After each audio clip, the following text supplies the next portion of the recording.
So hello welcome back to my channel never stop learning. तो आप सभी लोगों का स्वागत है हमारे चैनल नेवर स्टॉप लर्निंग पे। तो आइए आज का जो वीडियो है उसके बारे में आपको थोड़ा एक्सप्लेनेशन दे देता हूँ। तो बेसिकली जो ये वीडियो बनाया जा रहा है वो जैसा कि मैंने आप लोगों से बताया था कि अभी 14 फेब को अप्रेंटिस का एग्ज़ाम होने वाला है, टाटा अप्रेंटिस का, जो कि टाटा स्टील के द्वारा लिया जाता है। बेसिकली अप्रेंटिस के बारे में मैंने ऑलरेडी 2-3 वीडियो बना करके रखा हुआ है और आप लोग ज़रूर देखे भी होंगे। जो भी लोग ये वीडियो देखने आए हैं उनको पता होगा कि उसमें जो 10 मार्क्स होता है वो करंट अफेयर्स पे बेस्ड होता है, करंट अफेयर्स और जीके जीएस जिसको बोलते हैं, ठीक है। तो आज का जो वीडियो है मैं उसी 10 मार्क्स के लिए बनाने जा रहा हूँ और आप इस वीडियो को अगर आप देखते हैं तो आपको मोर और लेस 10 आउट ऑफ 10 मार्क्स आ सकते हैं, ठीक है। तो देखिए 10 मार्क्स आने की जो बात है उसमें सबसे इम्पॉर्टेंट पहलू ये है कि करंट अफेयर्स क्या है पहले ये समझना बहुत ज़रूरी है, प्लस इसको कैसे लर्न किया जाता है उसको समझना बहुत ज़रूरी है। तो एक एक चीज़ को हम लोग धीरे धीरे करके इसमें देखेंगे, तो वीडियो को आप स्किप मत करिएगा, एक एक पॉइंट को ध्यान से समझते चलिएगा, ठीक है। तो बेसिकली ऐसा नहीं है कि ये वीडियो सिर्फ टाटा स्टील वालों के लिए ही है, जो अप्रेंटिस के मतलब प्रिपरेशन कर रहे हैं उन्हीं के लिए।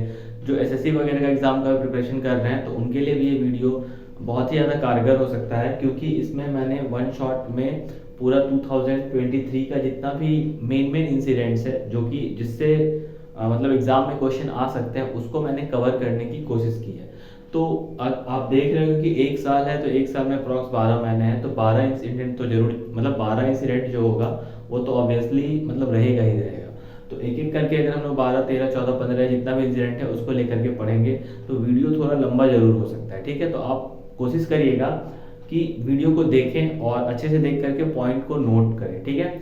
तो वीडियो को स्टार्ट करने से पहले जल्दी से आप लोग चैनल को सब्सक्राइब कर दीजिए और शेयर कर दीजिए और बहुत सारे लोगों को शेयर करिए। जो भी नीडी लोग हैं उनको ज़रूर शेयर करिए ताकि वो इस वीडियो को देख करके जो भी मार्क्स स्कोर करना चाहे वो कर सकते हैं। और चलिए स्टार्ट करते हैं वीडियो को बिना टाइम को वेस्ट किए हुए।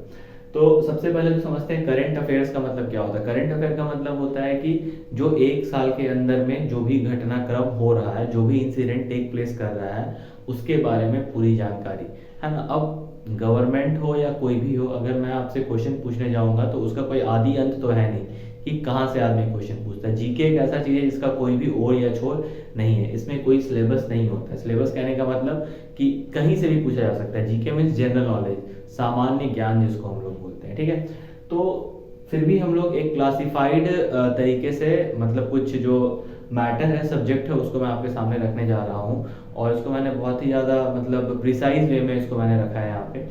तो एक एक करके समझते हैं कैसे क्या, कौन सा इंसिडेंट कौन से मंथ में हुआ था और वहाँ से क्वेश्चन क्या आ सकता है। तो चलिए स्टार्ट करते हैं। सबसे पहले स्टार्ट करते हैं 2023 के फर्स्ट मंथ जनवरी से। ऐसा जरूरी नहीं कि जनवरी का, फरवरी, फरवरी के मंथ, मार्च, जो भी इंसिडेंट मुझे लगेगा कि ये ज़्यादा आपके लिए इंपॉर्टेंट है उसको मैं डेट और डे वाइज बताऊंगा। तो सबसे पहला इंसिडेंट जो था वो क्या था, कैच द रेन, है ना। क्या मिशन था, catch the rain, catch the rain, ये कैंपेन था, ठीक है। देखिए बहुत इंपॉर्टेंट कैंपेन था ये, कैच द रेन कैंपेन।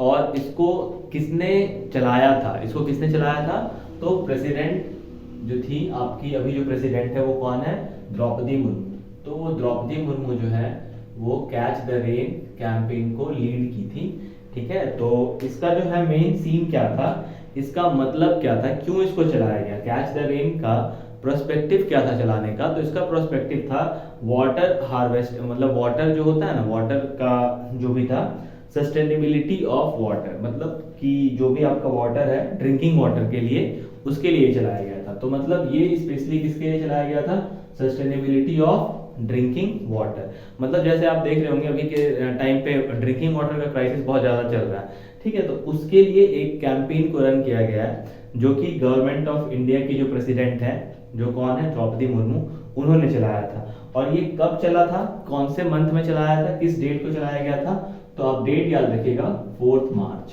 ठीक है। 4 मार्च को ये चलाया गया था 2023 में। अब क्वेश्चन क्या आ सकता है, क्वेश्चन आ सकता है कि प्रेसिडेंट मुर्मू जो है वो कौन से कैंपेन को चलाई थी, ठीक है। अब इसमें ये कैच द रेन एक ऑप्शन में रह सकता है, ठीक है। तो क्वेश्चन ऐसे आता है, या फिर क्वेश्चन कैसे आ सकता है कि कैच द रेन जो कैंपेन था वो किसने चलाया था। उसमें पीएम मोदी का नाम हो सकता है, द्रौपदी मुर्मू का नाम हो सकता है और अदर मिनिस्टर्स के नाम हो सकते हैं। तो आपको ये दोनों चीज को मैचअप करना है। तो पहला तो ये था, ठीक है। अब आइए अगला देखते हैं, अगला क्या है। तो अगला वाला जो है वो दिया हुआ है कि पीएम मोदी इनॉग्रेट्स, है ना। अब जैसे यहां पे आपको याद होगा कि सबसे बड़ा platform world's longest platform, world's longest platform को इनॉग्रेट किए थे कौन, PM Modi.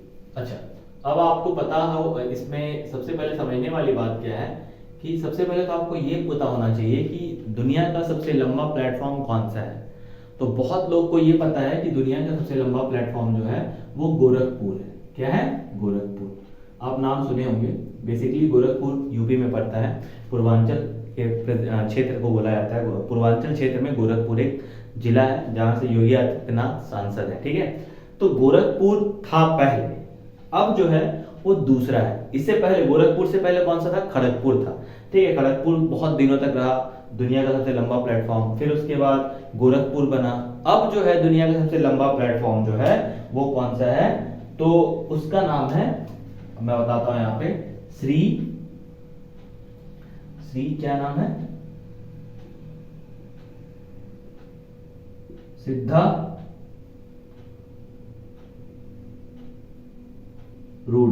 Shri Siddharudha railway station,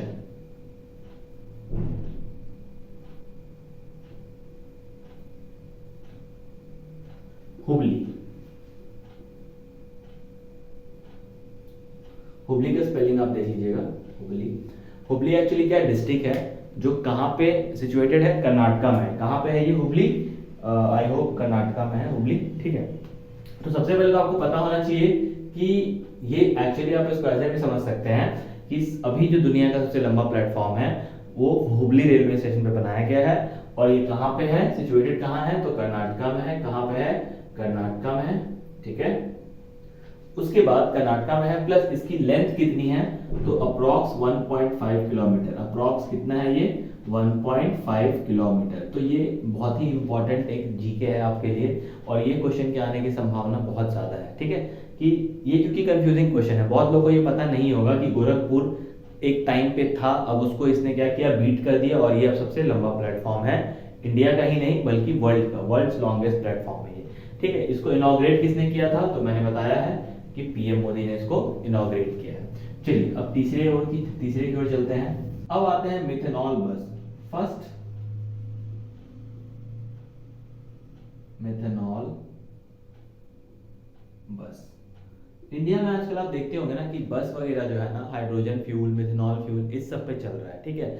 जो कि क्या है ना, पॉपुलेशन बोल रहे, पॉल्यूशन को क्या करेगा, कम करेगा, ठीक है। तो पहला मिथेनॉल बस जो है ना वो कहाँ चला था, इंडिया के किस स्टेट में चला था या फिर किस सिटी में चला था। आपके ऑप्शंस हो सकते हैं, हैदराबाद हो सकता है ऑप्शंस में, गुरुग्राम हो सकता है, बेंगलुरु हो सकता है, उसके बाद आपका और भी कुछ हो सकता है जो भी आपके ऑप्शंस में रहे, ठीक है। तो आपको ध्यान रखना होगा इस चीज को कि पहला मिथेनॉल बस जो है ना वो कहाँ पे चला था, बेंगलुरु में चला था। कहाँ पे चला था, बेंगलुरु में,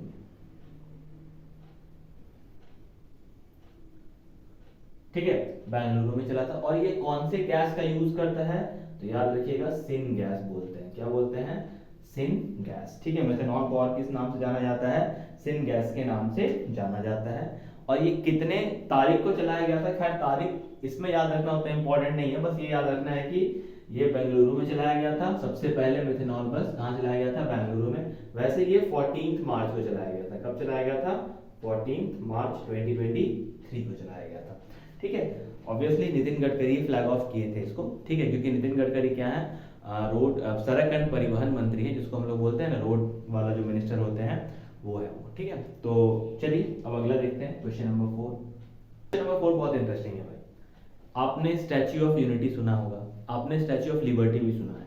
स्टैच्यू ऑफ लिबर्टी कहाँ पे है, यूएसए में, सब लोग जानते हैं। स्टैच्यू ऑफ यूनिटी कहाँ पे है, तो गुजरात में है, ठीक है, अहमदाबाद में है, या फिर बड़ोदरा में, अहमदाबाद में, आई होप सो, अगर मेरा जीके थोड़ा सा करेक्ट है तो।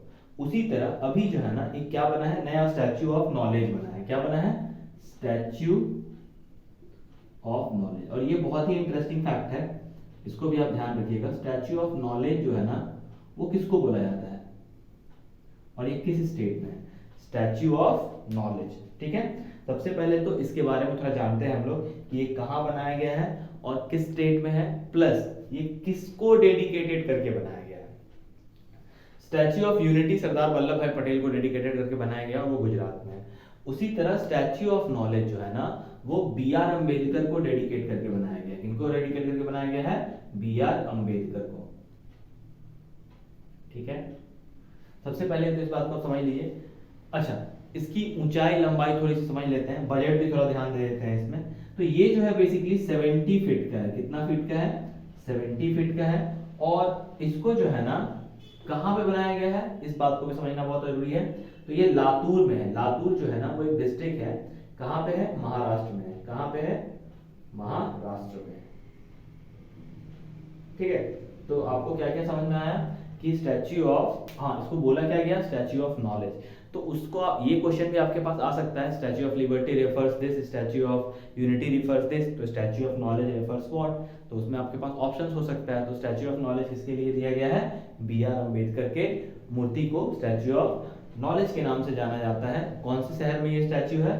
तो लातूर डिस्ट्रिक्ट है महाराष्ट्र में, जहां पे इनका स्टैच्यू बनाया गया है और उसको स्टैच्यू ऑफ नॉलेज बोला गया है।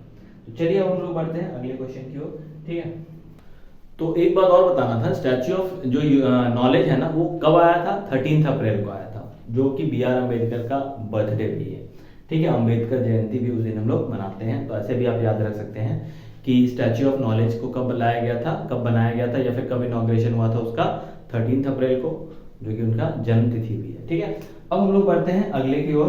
तो अगला जो है 5th नंबर जो है वो क्या है? अवार्ड्स। तो अवार्ड्स में बेसिकली जो है ना इंडियन में सबसे ज्यादा इंपॉर्टेंट अवार्ड जो है वो है भारत रत्न, सबको पता है। ठीक है, उसके बाद आता है पद्मा अवार्ड। तो पद्म में क्या होता है? पद्म विभूषण होता है। सबसे पहले क्या होता है? पद्म विभूषण। ठीक है, फिर उसके बाद क्या होता है? पद्म भूषण। क्या होता है? पद्म भूषण। ठीक है, और फिर उसके बाद क्या होता है? पद्मश्री होता है। क्या होता है? पद्मश्री। तो पद्मश्री तो बहुत लोगों को मिलता है क्योंकि ऑब्वियसली इंडिया एक बहुत बड़ा कंट्री है, 150 करोड़ लोग रहते हैं यहाँ पे, तो इसमें बहुत लोगों को पद्मश्री मिलता है। मेनली आपको फोकस किस पे करना है? पद्म विभूषण पे और पद्म भूषण पे। इसमें भी फोकस किसी किसी पर्टिकुलर आदमी के बारे में पूछा जाएगा कि इसमें से किस ऐसे लोग, कौन से ऐसे लोग हैं जिनको कि पद्म विभूषण मिला है। सबसे हाईएस्ट जो रेसिपिएंट है इंडिया का अवार्ड में वो होता है भारत रत्न। भारत रत्न के बाद आता है पद्म विभूषण, देन आफ्टर क्या आता है? पद्म भूषण, देन पद्मश्री आता है। ठीक है, तो सबसे पहले हम समझते हैं कि 2023 में जो अवार्ड डिस्ट्रीब्यूशन हुआ था उसमें पद्म विभूषण किसको किसको मिला था। तो देखिए इंपॉर्टेंट पर्सनालिटी का मैं नाम बता देता हूँ आपको। एक तो जाकिर हुसैन। जाकिर हुसैन को सब लोग जानते होंगे। एक्चुअली ये भाई साहब बहुत फेमस रहने वाले कंटेंडर हैं, बनाते हैं, चित्रकारी करते हैं ये। ठीक है, तो आर्ट से रिलेटेड थे ये, तो इनको आर्ट के क्षेत्र में मिला था, कला के क्षेत्र में। और ये कहाँ से हैं? तो मुंबई महाराष्ट्र से हैं, तो महाराष्ट्र है, एमएच लिख देता हूँ मैं यहाँ पे। ठीक है, उसके बाद दूसरे लोग जो थे जिनको मिला था उनका नाम था क्या? श्रीनिवास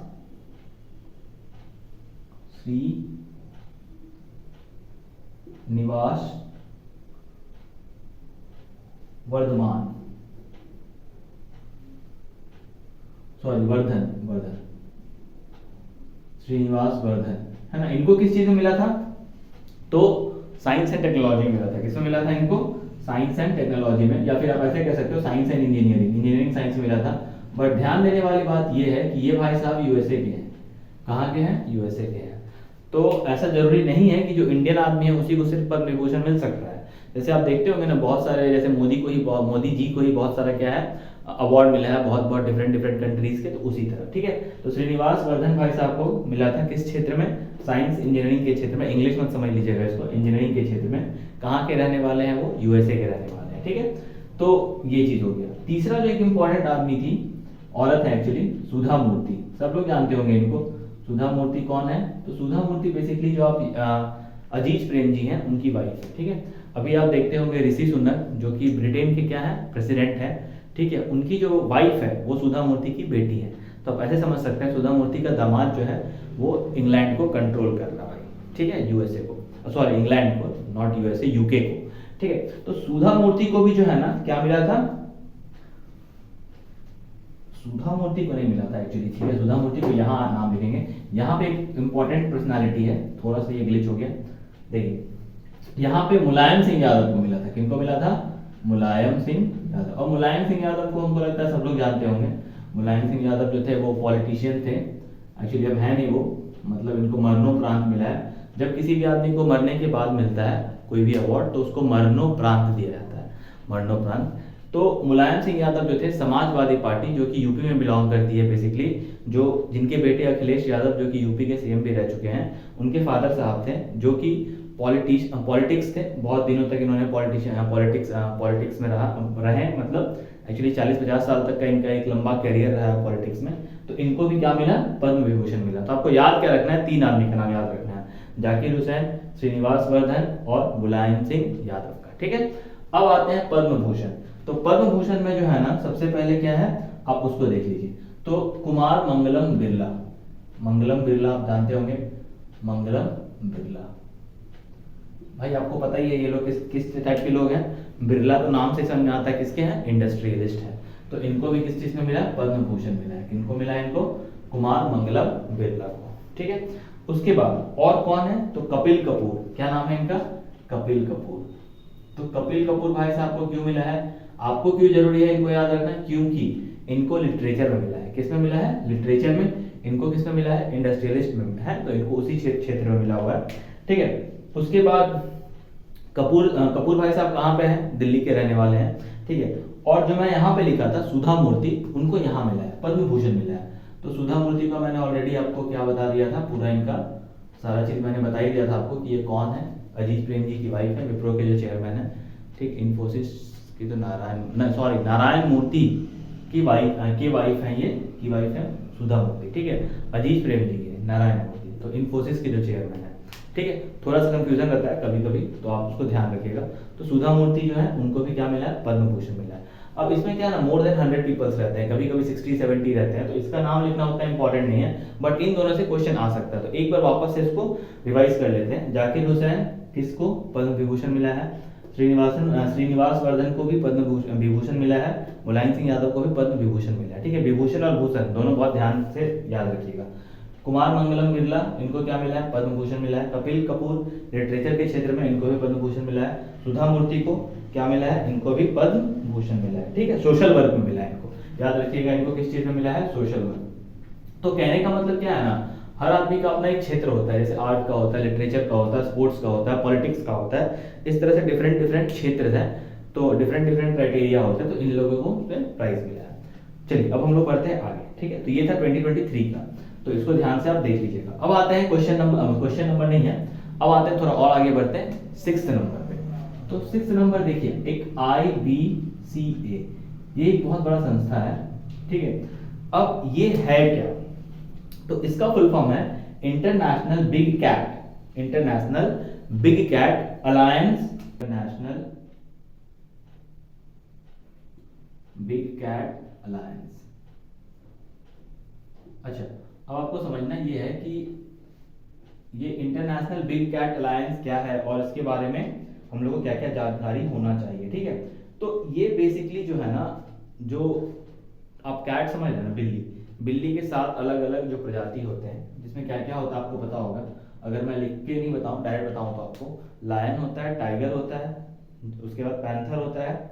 ठीक है, फिर जैगुआर होता है, फिर लियोपर्ड, एक स्नो लियोपर्ड होता है, उसके बाद एक क्लाउडेड लियोपर्ड होता है और चीता होता है।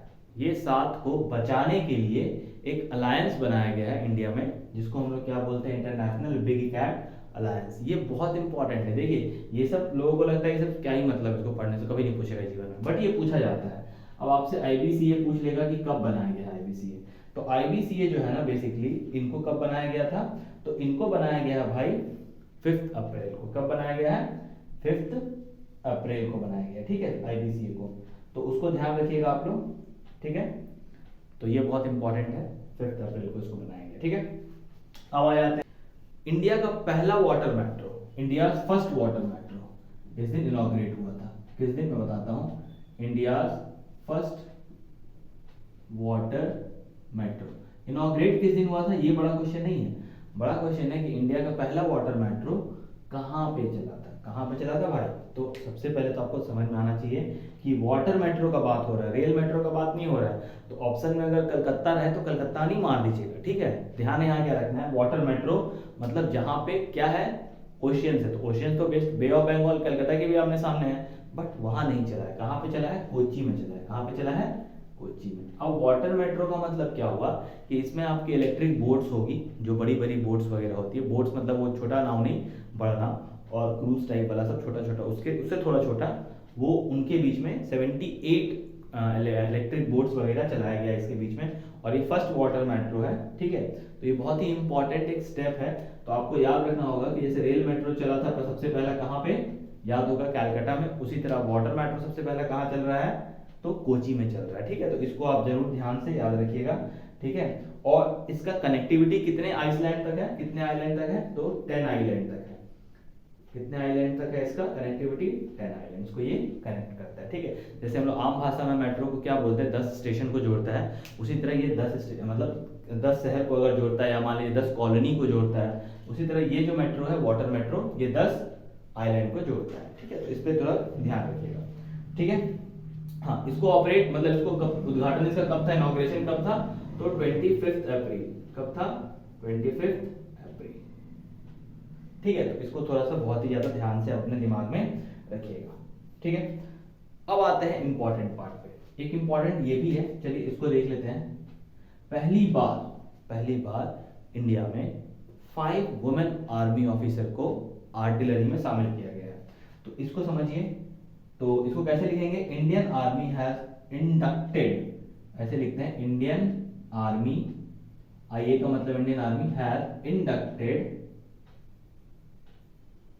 इंडक्टेड 5 वुमेन ऑफिसर, 5 वुमेन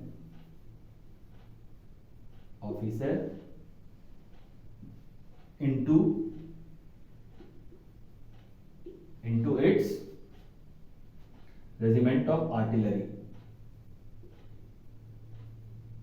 पहली बार ऐसा हुआ है इंडिया में कि 5 महिलाओं को, महिला मतलब लेडीज को, वुमेन्स को आर्टिलरी में शामिल किया गया है। तो अब इसमें आपको ध्यान क्या देना है कि ये कब हुआ, ये इंपॉर्टेंट नहीं है, बट इसमें पहली बार हुआ है। तो ये कब हुआ, इसी साल हुआ है। तो आपको याद रखना पड़ेगा कि 2023 में हुआ। अब इसमें शामिल कौन कौन है, तो उनका नाम आपको थोड़ा याद रखना पड़ेगा। क्यों, क्योंकि भाई इतना बड़ा बात है तो नाम तो थोड़ा याद रखना ही पड़ेगा। तो चलिए बात कर लेते हैं फटाफट इनके नाम का। तो 1 3 2 5, तो ये 5 लेडीज को शामिल किया गया है। किस चीज में शामिल किया गया है इनको, फर्स्ट मतलब इनको इंडियन रेजिमेंट ऑफ आर्टिलरी में शामिल किया गया। आर्टिलरी का मतलब आप समझ रहे हैं, गोला बारूद जहाँ पे रहता है ना भाई, वही जहाँ मेन परमिशन होता है, आर्टिलरी उसी को बोला जाता है। तो उसमें पहली बार महिलाओं को ऑफिसर रैंक पे शामिल किया गया। ऐसे नहीं कि बस बैठा दिया इनको, ठीक है। तो इसको याद रखिएगा, ये बहुत इंपॉर्टेंट एक क्या बोलते हैं, हिस्ट्री में ये बहुत इंपॉर्टेंट पार्ट है, ठीक है। और ये 2023 में शामिल किया गया, इनका नाम जरूर याद रखिएगा। तो चलिए अब हम लोग 9th नंबर की ओर चलते हैं फटाफट, तो 23 में चलते हैं, ठीक है। अभी 9th नंबर पे देखिए क्या क्या हुआ था। तो सबसे पहले तो न्यू पार्लियामेंट बना था, न्यू पार्लियामेंट, ठीक है, याद ही होगा आपको, ठीक है। न्यू पार्लियामेंट बना था, इसका बजट कितना था, तो 971 करोड़। कितना रुपीस में ये बना था, 971 करोड़ में, ठीक है। उसी जगह पर बना था। चलिए वो भी किस मंथ में बना था आपको पता ही होगा, जून के महीने में इसको बनाया गया था। मई मतलब मई तक में ये बन चुका था, 28 मई को ये इनॉग्रेट हुआ था। तो आप याद रख लीजिएगा 28/5/2023। इनॉग्रेशन किसने किया था, पीएम मोदी ने किया था, ठीक है। अब आ जाते हैं आगे। एक बहुत ही दर्दनाक हादसा हुआ था, याद होगा, कोरोमंडल एक्सप्रेस जो था वो डिरेल हो गया था। थोड़ा तेजी में चलते हैं। तो कोरोमंडल एक्सप्रेस याद है कहां पर डिरेल हुआ था, तो बालासोर में हुआ था। थोड़ा स्पेलिंग आप चेक कर लीजिएगा, बालासोर में हुआ था, जो कि उड़ीसा में स्थित है, जिसमें अराउंड 232 आदमी जो है ना वो डेथ कर गए थे। 232 लोग लगभग मारे गए थे और 922 लोग को इंजर्ड पाया गया है, ठीक है। अब ये जो आंकड़ा है ये एक्चुअली इंडियन गवर्नमेंट का आंकड़ा है, ठीक है। तो 232, 233 और 922 का इसमें क्या था कि मतलब इंजर्ड पाया गया था। अब ये ज़्यादा कम हो सकता है, बट आपको ध्यान क्या रखना है, कौन सा एक्सप्रेस कहाँ पे हुआ था। तो कोरोमंडल एक्सप्रेस था, ट्रिपल कोलाइड हुआ था, आपको याद होगा। और ये डिरेल कहाँ हुआ था, बालासोर में हुआ था। ठीक है, तो चलिए अब अगला देखते हैं फटाफट। देखिए फटाफट ध्यान से। अब आपको बता देते हैं कि अब जो है ना, इंडिया सेकेंड लार्जेस्ट प्रोड्यूसर है स्टील का। स्टील, ठीक है, क्या है, इंडिया जो है वो सेकेंड लार्जेस्ट प्रोड्यूसर है किसका, स्टील का। आई मीन क्रूड स्टील बोल सकते हैं इसको, क्रूड स्टील। ठीक है, तो आप बोलिएगा सर पहला कौन है, पहला अभी भी चाइना है। कौन है, चाइना। चलिए अगला देखते हैं। सबको पता है 21 जो जून होता है वो लॉन्गेस्ट डे होता है। अब आइए, जैसे हम लोग इंडिया में 26 जनवरी को गणतंत्र दिवस मनाते हैं, रिपब्लिक डे मनाते हैं, उसी तरह फ्रांस में जो है ना, फ्रेंच लोग जो है ना वो क्या बनाते हैं, बैस्टाइल डे मनाते हैं। क्या बनाते हैं, बैस्टाइल डे मनाते हैं। ठीक है, कब मनाते हैं ये, तो 14 जुलाई को मनाते हैं। अब बोलिएगा सर फ्रांस का क्या मतलब हम लोग को जानने का, तो आपको इसलिए जानना जरूरी है। बैस्टाइल डे 14 जुलाई को पीएम मोदी जो थे ना, उनके गेस्ट थे। कौन थे, पीएम मोदी। तो मोदी भाई साहब कौन से कंट्री में गेस्ट करने के गेस्टिंग में गए थे, तो आपको याद रखना होगा किस कंट्री में गए थे, फ्रांस में। वहां क्या मनाया जाता है, बैस्टाइल डे मनाया जाता है। इसीलिए इस साल 26 जनवरी को जो है ना, फ्रांस के जो राष्ट्रपति हैं कह सकते हैं आप, या फिर चांसलर कह सकते हैं, कौन, मैक्रो, क्या नाम है उनका, निकोलस मैक्रो कुछ नाम है ऐसा, वो आए थे इस बार, वो भी मैं आपको बता दूंगा। ठीक है, तो बैस्टाइल डे में कौन थे chief of guest, chief guest थे पीएम मोदी। फ्रांस में एक्चुअली ये फ्रेंच रिवॉल्यूशन हुआ था 1789 में, उसी में जब वो जीते थे, तो उसी डे को लोग क्या मनाते हैं, बैस्टाइल डे का जो दर्जा दिया गया है। ठीक है, अब आ जाइए फटाफट, चंद्रयान। बहुत इंपॉर्टेंट है भाई ये चंद्रयान, आपको पता होगा बहुत बड़ा इंसिडेंट था। ठीक है, चंद्रयान जिसका कि लैंडर का नाम क्या था बताइए, तो विक्रम लैंडर। ठीक है, याद होगा, विक्रम लैंडर था। ठीक है, जो कि 14 जुलाई को ही लॉन्च किया गया था। कब लॉन्च किया गया था, 14 जुलाई को। ठीक है, जो कि 45 डेज बाद जाके कहां पहुंचा था, चांद पे पहुंचा था, याद होगा आपको। इसका पेलोड कितना था, इसका जो वजन था ना इसके पेलोड का, उसको याद रखना बहुत जरूरी है। तो इसका जो पेलोड था ना, वो कितने केजी का था, वो मैं आपको बता दे रहा हूँ 2 मिनट में। ये जो पूरा गया था चंद्रयान, वो 3900 केजी को कैरी करके गया था। और इसका जो रॉकेट था ना, उसका जो साइंटिफिक नेम था वो था GSLV। ठीक है, मार्क 3। क्या नाम था, GSLV मार्क 3। पहले तो इसका ये नाम था, बट इसको हम लोग ने नाम क्या दिया था, मतलब यहाँ के साइंटिस्टों ने क्या नाम दिया था, बाहुबली। क्या नाम दिया था, बाहुबली। तो ये याद रखिएगा, ये बहुत इंटरेस्टिंग क्वेश्चन बन सकता है कि भाई उनका रॉकेट का नाम क्या था, GSLV मार्क 3, ये उनका अपना नाम था, प्लस इसको बोला क्या गया था, बाहुबली। क्या क्या लगा हुआ था, लैंडर था, रोवर था, उसके बाद पेलोड था, जो भी था, और लैंडर का नाम क्या था, तो विक्रम नाम था। ठीक है, चलिए फटाफट हम लोग आगे बढ़ते हैं। अगला जो है ना वो आते हैं अब इंडिपेंडेंस डे। तो पिछले साल जो इंडिपेंडेंस डे हुआ था, उससे पहले एक योजना चलाया गया था, उसको याद रख लीजिएगा आप लोग, मेरी माटी मेरा देश। ठीक है, मेरी माटी मेरा देश। अच्छा, ये बहुत इंपॉर्टेंट एक कैंपेन है जो चलाया गया था अमृतकाल, जिसको बोलते हैं 77th इंडिपेंडेंस के समय में चलाया गया था। इसमें क्या था कि हर सांसद को अपने क्षेत्र के गांव में जाना है, और जो शहीद हुए हैं किसी भी तरह वॉर में, आर्मी में, मतलब आर्मी में वॉर में जो शहीद हुए हैं, या फिर जो बॉर्डर पे शहीद हुए हैं, उनके गांव जा करके, उनके घर में जा करके एक कलश में उनके घर की मिट्टी प्लस एक पेड़, एक पौधा, नॉट पेड़, पौधा जो है, उसको लेकर के वहां पे जाना था। कहां, दिल्ली पहुंचाना था। ठीक है, तो इसमें जो है ना 7500 जो कलश है वो आया, और इसको फिर वहां पे जहां पे आपका वॉर मेमोरियल है उसी के बगल में एक पार्क है, वहां पे इसको लगाया जाएगा। तो ये योजना क्या था, मेरी माटी मेरा देश, जो कि आप जितने भी शहीद हैं, जो शहीद हो चुके हैं एक्चुअली, तो उनके सम्मान में एक योजना बनाया गया है, पीएम मोदी के द्वारा बनाया गया था, जिसको सक्सेसफुली इन लोगों ने डन किया है। तो ये भी एक बहुत इंपॉर्टेंट था। उसके बाद इंडिपेंडेंस डे का थीम क्या था, थीम क्या था, नेशन फर्स्ट ऑलवेज फर्स्ट। क्या था, नेशन फर्स्ट ऑलवेज फर्स्ट, ठीक है, ये सब याद रखिएगा, है ना, ये पूछा जाता है भाई, आपको याद होगा बहुत सारे क्वेश्चन में पूछा जाता है। तो क्या था इसका, नेशन फर्स्ट, ऑलवेज फर्स्ट, ठीक है। उसके बाद आते हैं हम लोग फटाफट, हाँ, अब G20 समिट कहाँ हुआ था, किस जगह पे हुआ था, तो G20 समिट आपको याद होगा बहुत ही इंपॉर्टेंट था पूरा, इस बार 2023 में G20 पूरा छाया रहा था। तो ये सबसे पहले तो दिल्ली में हुआ था, प्रगति मैदान जो है उसी के आसपास, जहां पे बनाया गया था, इसके जो जो जगह था उसको क्या बनाया गया था, भारत मंडपम बनाया गया था, क्या बनाया गया था, भारत मंडपम। इसी में पूरा का पूरा जो G20 समिट है उसको ऑर्गेनाइज कराया गया था, और इसी समय बहुत ज़्यादा चर्चाजनक बात हुआ था कि इंडिया का नेम को भारत में कन्वर्ट कर देना चाहिए। और आपको मैं बता देता हूँ कि जो जितने भी आप एनसीईआरटी के बुक देख रहे हो ना, आप जो भी पढ़ते हो अभी, उस सब में क्या किया गया है, इंडिया के नेम को अब चेंज करके भारत लिख दिया गया है। तो अब जो जितना भी रीप्रिंट होकर बुक आएगा उसमें कहीं भी इंडिया वर्ड का यूज़ नहीं किया रहेगा, चाहे आप इंग्लिश में पढ़ रहे हो चाहे हिंदी में पढ़ रहे हो, हर जगह भारत का यूज़ किया रहेगा, ठीक है, वेदर इट इज़ इंग्लिश और हिंदी। तो वो एक हुआ, ठीक है। तो G20 समिट कहाँ पे हुआ था, याद होगा आपको, कहाँ पे, दिल्ली पे। जगह का नाम क्या था, भारत मंडपम। एक्चुअली ये प्लेस नहीं था, ये मतलब उस जगह को बोला गया था, ठीक है। इसमें सबसे इंपॉर्टेंट चीज क्या था, एक नया जो मेंबर था उसको शामिल किया गया, आपने देखा होगा, वो कौन सा था, साउथ अफ्रीका। क्या था, साउथ अफ्रीका, क्या था, साउथ अफ्रीका। साउथ अफ्रीका को शामिल किया, आप देखे होंगे, वो ऐसे करके कुल्हाड़ी जैसा होता है, जो है माथुल टाइप से होता है ना, हथौड़ा, उसको बजा करके पीएम मोदी ने उसको अपने मेंबर के रूप में बनाया G20 का। तो ये सब चीजें याद रखना होगा आपको, ठीक है। उसके बाद अब आ जाते हैं फटाफट, हाँ, नया तो संसद भवन बन गया, पुराना संसद भवन का नाम जो है ना, संसद भवन से हटा करके उसका नाम क्या रखा गया है, तो उसका नाम रखा गया है संविधान भवन। क्या नाम रखा गया है, संविधान भवन। तो ये याद रखिएगा, संविधान समझते हैं ना, कॉन्स्टिट्यूशन जिसको बोलते हैं, उसका नाम वही रखा गया है, संविधान भवन, ठीक है।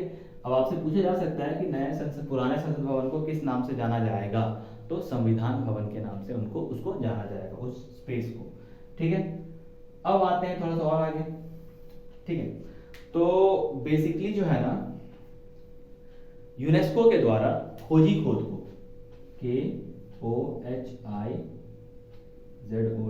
खोजी खोद होगा, KHKZOE, देख लीजिएगा स्पेलिंग एक बार, ठीक है। आई होप स्पेलिंग में थोड़ा सा दिक्कत हो सकता है, खोजी यहाँ पे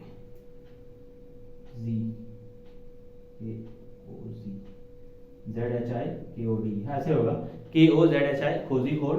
इसको जो है ना, first literature city of India UNESCO के द्वारा बनाया गया है। फर्स्ट लिटरेचर सिटी, समझ रहे ना आप, लिटरेचर सिटी, है ना, मतलब साहित्यकारों की नगरी, इसको बनाया गया है किसके द्वारा, यूनेस्को के द्वारा, ठीक है। तो ये सब चीज हुआ है इस बार फटाफट। और उसके बाद अब जो बहुत इंपॉर्टेंट है, और अब जो क्वेश्चंस है उसको भी बहुत ज्यादा बारीक से समझिएगा और जल्दी जल्दी समझिएगा, ठीक है। देखिए अब आते हैं फटाफट थोड़ा सा और, वर्ल्ड कप 2023 बहुत ही बुरा दौर था इंडिया के लिए। बुरा दौर तो नहीं था, मतलब एक दिन बुरा था।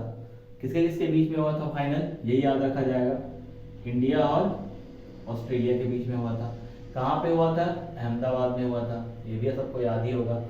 कौन हारा था, इंडिया हारा था। तो जीता कौन था, ये पता ही होगा। मैन ऑफ द मैच कौन था, तो मैन ऑफ द मैच था ट्रेविस हेड, ठीक है, जो इंडिया को एक ही मैच में हरा दिया, ठीक है। ये याद रखिएगा बस, इससे ज्यादा याद रखने का जरूरत नहीं है वर्ल्ड कप के बारे में। अगर इंडिया जीता होता तो कुछ याद रखने लायक होता, बट इतना ही याद रखने लायक है, ठीक है। अब आइए इलेक्शन, ये लास्ट का पार्ट बहुत जरूरी है देखना आपके लिए। इलेक्शन में कहाँ कहाँ बीजेपी जीती थी उसको सबसे पहले लर्न कर लीजिए, और कहाँ कांग्रेस जीती थी। तो बीजेपी एमपी में जीती थी, छत्तीसगढ़ में जीती थी, उसके बाद राजस्थान जीती थी, ठीक है। और तेलंगाना कौन जीता था, तो कांग्रेस जीता था, ये आपको पता होगा। तो तेलंगाना कौन जीता था, कांग्रेस, ठीक है।